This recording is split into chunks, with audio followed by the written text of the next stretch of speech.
My daughter Sally was on Riara Road with a boyfriend, an American.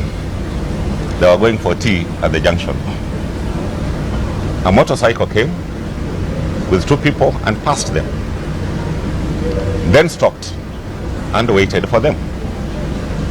I think the passing was to do cognizance. Right.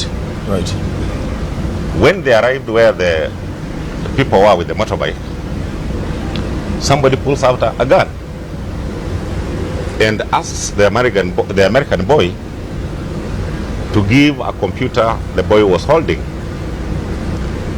The young man asked why. They turned the gun and pointed at my daughter. He then moved in and pushed my daughter out of the way of the barrel of the gun. They turned on this young man and just shot him. This American boy? The American boy that died on Riara Road. And then I received a phone call from my daughter. There's too much blood, Dad, and too much white mess, and I did not understand what he's talking about. So fortunately, the nurse took the phone from her and explained to me that the friend had just been shot. The young man eventually died. Oh. But what really disturbs me, one is the trauma the young girl is going through. She's in America right now, South Carolina. She went to bury the boyfriend. She hasn't come back.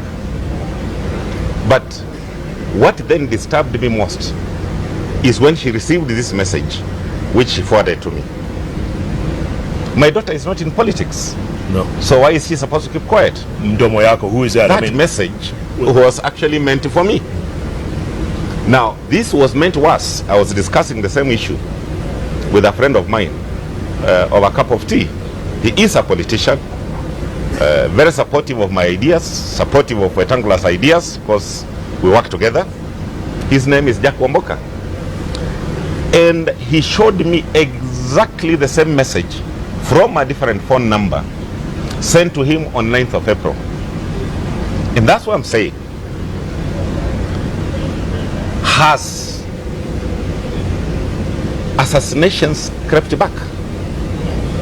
And if you look, the explanations, as I had explained to you, after the young man was shot, a few days later, a famous criminal by the name Ford was shot somewhere in Dagoret Corner.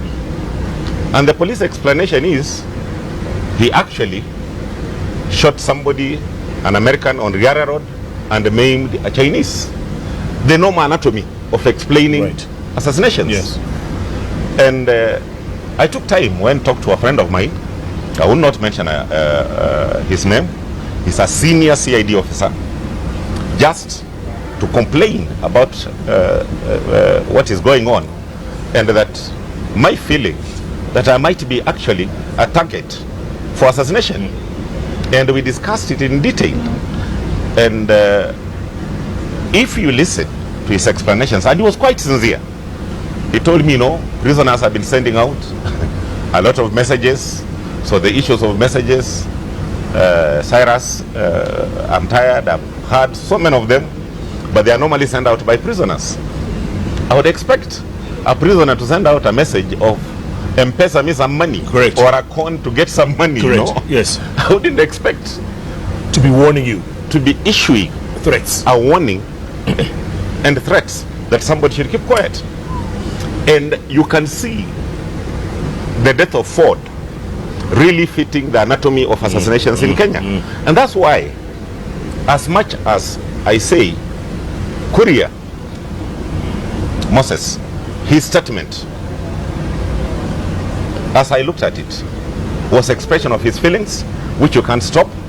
But the dangerous thing in that statement, and that is what we must look at, is insinuations that political disputes can be settled through assassinations.